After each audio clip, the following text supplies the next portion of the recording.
Hi, it's Kia. I invite you to read with me. I will be reading a guest essay from the New York Times, an opinion.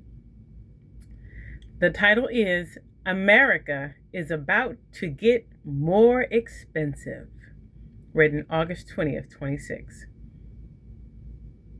The author was written by Mohamed El-Erian. Mr. El-Erian is a professor of practice at the Wharton School, the chair of Gramercy Funds, and the chief economic advisor at Alliance.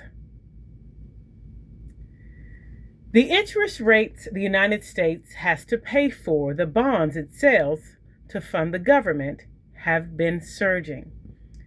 This was once a niche obsession of financial markets, but it is swiftly evolving into a much broader issue, with implications that extend far beyond the immediate pain of steeper borrowing costs for households. Already, it has prompted the Treasury Department to intervene more forcefully in this key global market.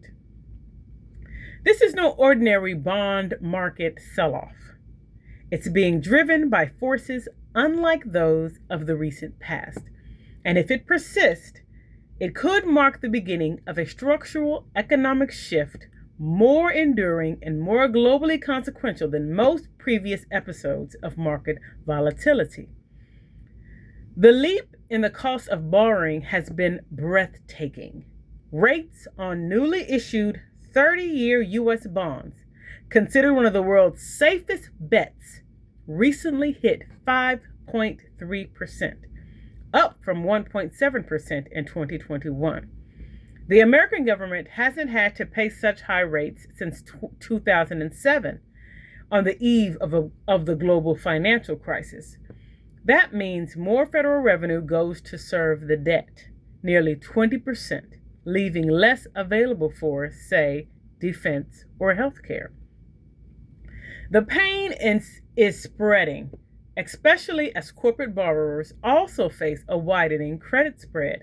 That is, the extra risk premium they must pay relative to comparatively risk-free government debt. On Main Street, people are struggling to buy homes or refinance because mortgage rates are so high. It's the same story for auto loans and credit card balances.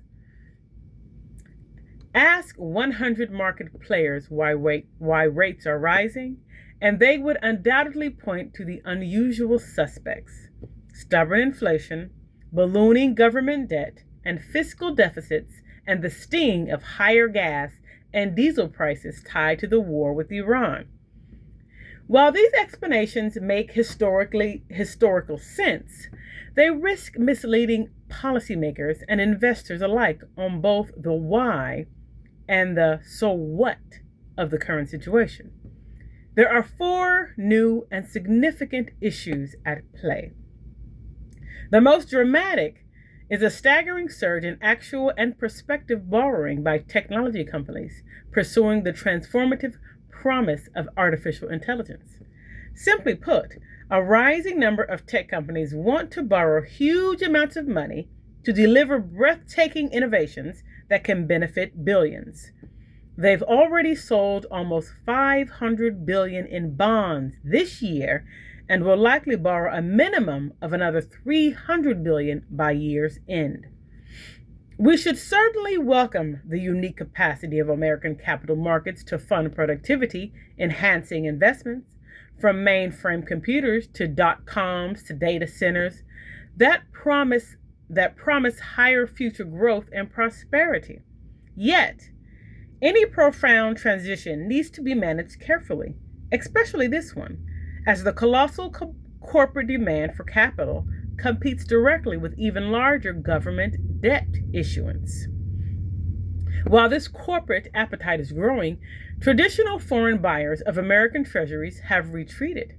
This is not merely a consequence of China's geopolitical hesitancy or the need for Persian Gulf states to redirect some of their wealth toward domestic economic diversification and repair damage from the Iran conflict. It also involves steadfast buyers who could become sellers because of their own domestic exingen- exigencies. Japan, for one, faces mounting pressure to liquidate foreign assets, including U.S. government and corporate bonds, to defend its battered yen, something that the U.S. has already supported in a rare joint intervention. The diminished appetite of these traditional buyers directs more of the outstanding bonds into flightier private hands, fueling volatility around a rising path of yields.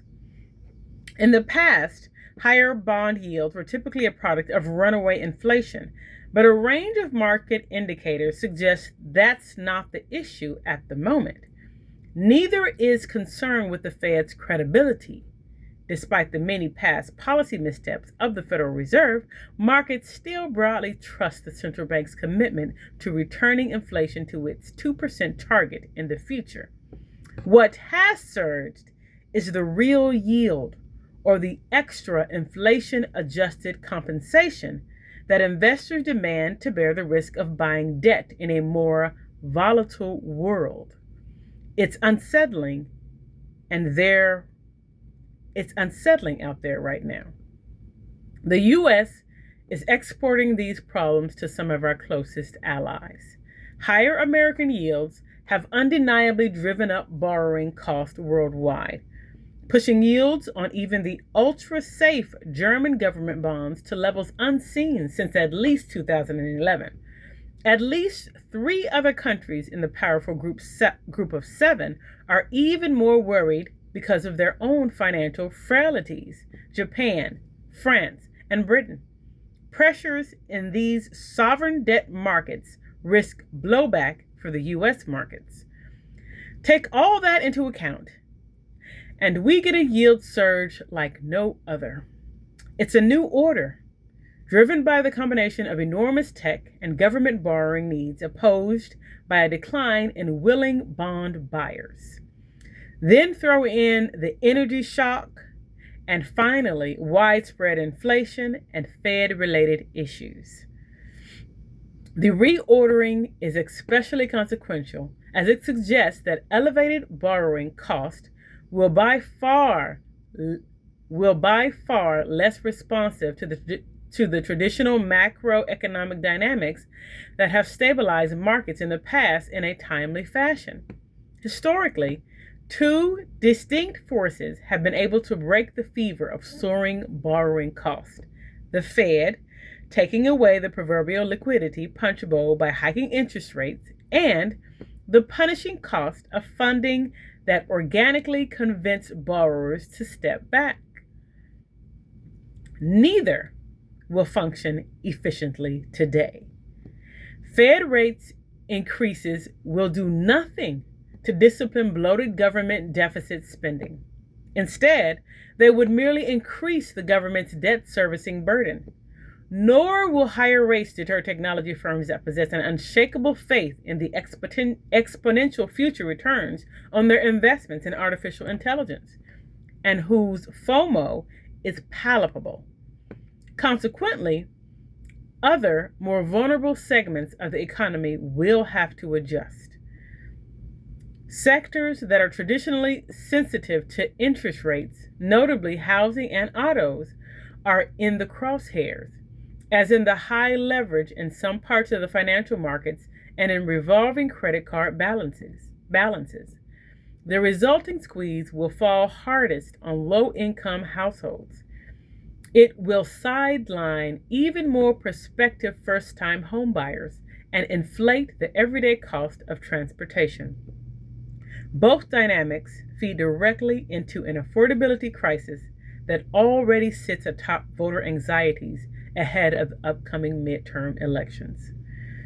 The economic and political risk could tempt the Trump administration into a new phase of market interventions to tame the so-called bond vigilantes. The government has announced it will increase the buying back of long-term bonds as a way of lowering their yields. While this buys time for that segment of the market, it requires the government to issue more shorter-term bonds, risking unintended consequences for the functioning of liquidity markets. Ironically, Fed watchers might wryly note that this could take place just as a chastened central bank attempts to unwind the collateral damage and unintended consequences of its own protracted market overreach initiated during the global financial crisis. Hopefully, the investment in artificial intelligence will deliver higher productivity that generates significant income growth. And at some point, the administration and Congress may agree to reform a budgetary process that results in too high a deficit and too much debt, which on Wednesday crossed the 40 trillion milestone. Until then, the bond markets will offer both enormous upside and considerable risk to our well-being. Thank you for reading with me.